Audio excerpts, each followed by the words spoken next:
I'm Duane Burda, the programmer guitar tech for James Eha, and here's James's rig rundown. Here's what we have on stage. We have a RJM Mastermind. We have 3 expression pedals by Dunlop. We have an EBO. We have a slide, and various picks. We are running this with a remote off stage for the beginning of the show, where they play behind the curtain for the big reveal.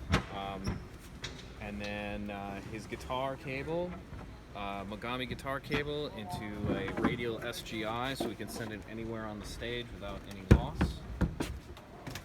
So here's the behind the scenes, here's the rack. It's rather simple. We've got the Axe-Fx XL Plus, which James and I got together weeks before we started rehearsals and started programming. I think we started out with roughly 50 songs, and we whittled it down to, 40 or something for the set list. It's fairly simple as far as routing. It's the 4 cable methods. We're routed in the Friedman Jerry Cantrell model. We're using the clean and dirty, but then with that are able to route effects either pre or post. And then here's the remote that we use actually behind the stage, but then every day we come in and make some changes, and we use this to update as we go along, which we use this to both program the RJM, as you can see the editor there, and the Axe-Fx. We're currently working on seeing how to transport over to the Axe-Fx 3 since it just came out, but since we're on the road and we have a show to do every day, we use what works. Yeah, so that's about it for the routing. The only other thing that we have going on, we do have a MIDI Solutions relay, which is what switches the amp, the Friedman amp, and it all comes down to this.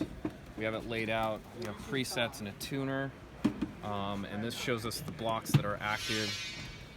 In the Axe-Fx, we have several pages, so we can go to things on the fly if we need to, if we change our minds, other blocks. But this is the main page. This is our basic template for about 90% of the songs. There's a few other songs where we have different layouts which the editor allows us to do on sort of a case-by-case basis. So some people have been asking me, like, we have a little hot glue to keep the knobs in the same place. And I do it on both of them. I take pictures as well. When we first started up, it's really important to get your gain structure correct.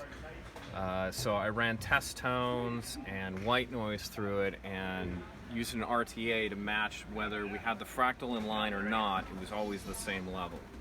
And it's very important with ears that you do that because small changes make such a big difference.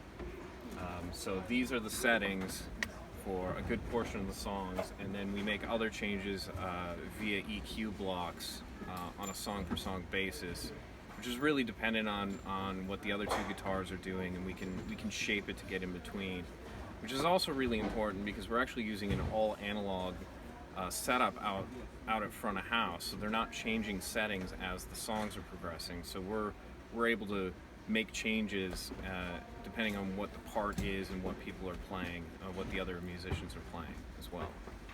Cool. And do you use any amp modeling in the Axe-Fx, or is it using it for effects? It's about 90% the Friedman amp, and then there's a few times where we use like a Fender style preamp, using the power amp of the Friedman. So there is a little bit, but it's only about 10% of the time where it's needed in the song. Got it. And then we have a lot of guitars. And this is James' main guitar. It's an '89 Les Paul Custom. This is the one that I think 3 first records were done with. So all those classic tunes were done on that.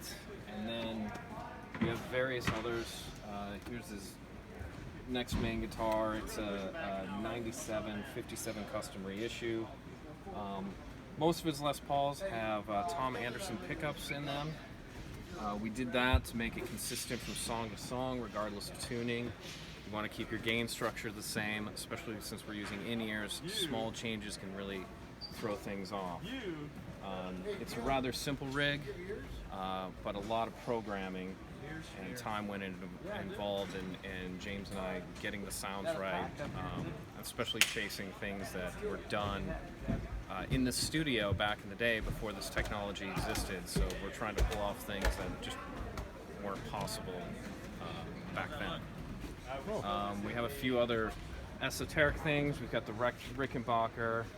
We have James's 64 12-string, which is used on Stairway, nicknamed Gumby. It's everyone's favorite. We have, of course, we have a Yamaha guitar for one song. We have a couple of Gretches. One in E, one in E flat. This one has a cat strap. Very nice. Very important cat strap to get the correct tone. We recently added this Fender Elite Strat.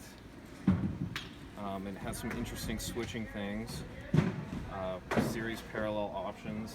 It's a quite good instrument.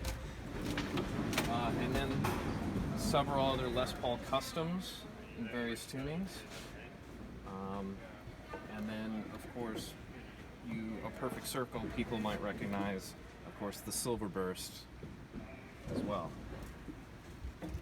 Very cool. Well, thanks so much. I really appreciate it.